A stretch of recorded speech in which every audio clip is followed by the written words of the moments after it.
Era sekarang adalah era Society 5.0 yang mengedepankan penguasaan teknologi menjadi mudah dalam kehidupan ini.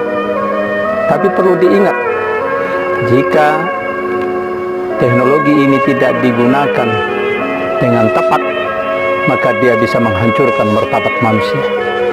Pendidikan kita hari ini masih terbatas. Harusnya pendidikan kita dapat memuliakan kemanusiaan manusia.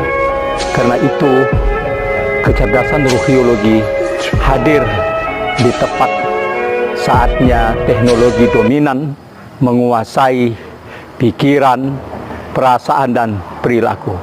Hadirkanlah energi jiwa yang bisa menghidupkan semangat sesuai dengan nilai-nilai